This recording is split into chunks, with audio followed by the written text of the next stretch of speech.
about a mile away from doing 8 miles today. So I wanted to just drop in briefly and share with you my successes and my triumphs, and I'm hoping that maybe you can learn from me, because I'm very stubborn when it comes to condiments. I've really been wanting some different flavors, and I caused myself some problems last night. Well, it may also be because I decided to sell my house.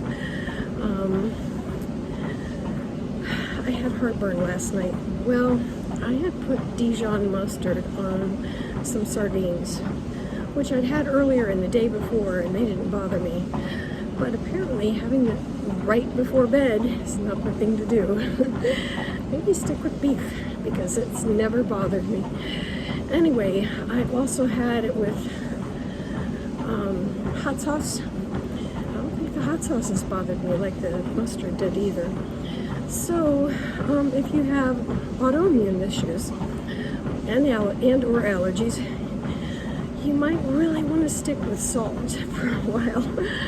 I'm sorry, I'm 61 and I'm a little bit spoiled on that respect. I figure if I'm giving up even stevia, I really want to have some different flavors. I had egg yolks this morning, 3 with my sardines, and I threw some salsa in there. Well, that didn't bother me, and it felt pretty good today. But yesterday, because I guess it was this morning, I was dragging a little bit before I had breakfast, because I didn't sleep well with the heartburn. I also got up and went to the bathroom in the middle of the night. Who needs interrupted sleep, right? So I also had leg cramps. That was not fun. But the bonus is, with all the mileage I've done and sticking with carnivore primarily, other than being a little bit of a stinker with my condiments. I weighed 145.0 this morning. Yay! A scale victory. Anyway, which brings up non-scale victories. My friend Carnivore Scott came up with that term, and I want to thank him, because I think a lot of people don't think about ways to measure success other than the bathroom scale. And you've got to understand that if you're putting on muscle mass, okay, it weighs more than fat. So you may not see weight loss coming off right away or very quickly. And I have not. But 145 made it 14 pounds for me.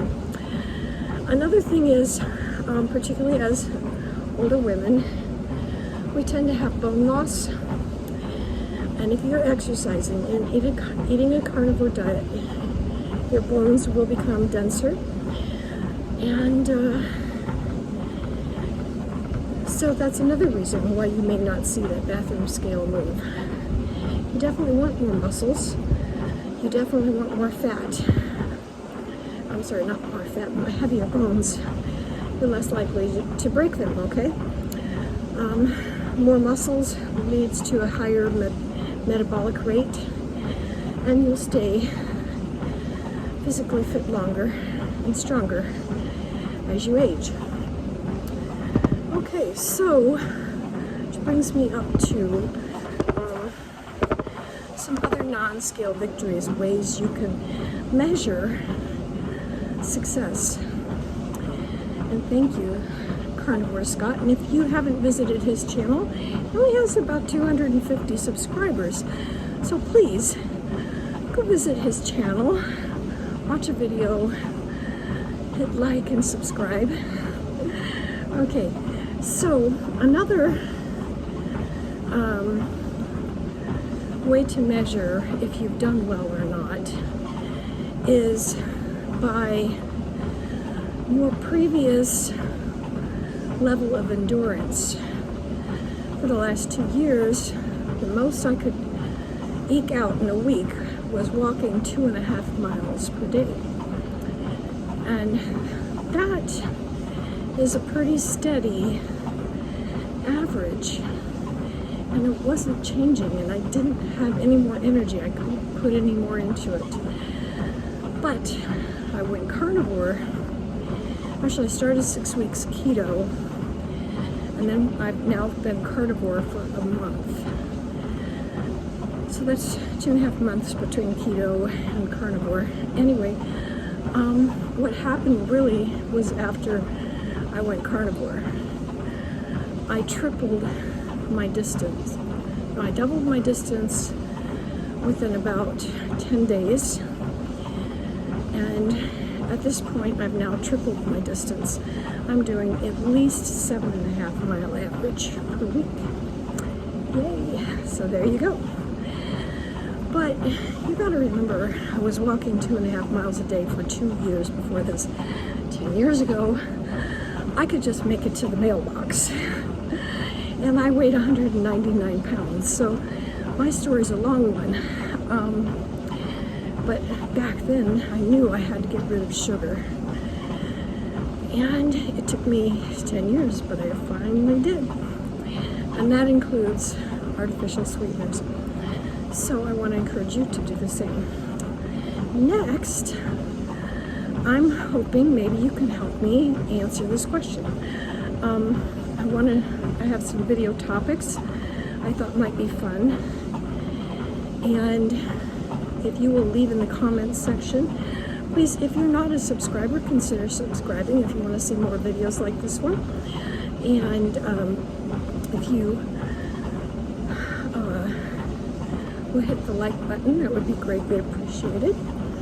And please leave a comment and let me know what you would like to see.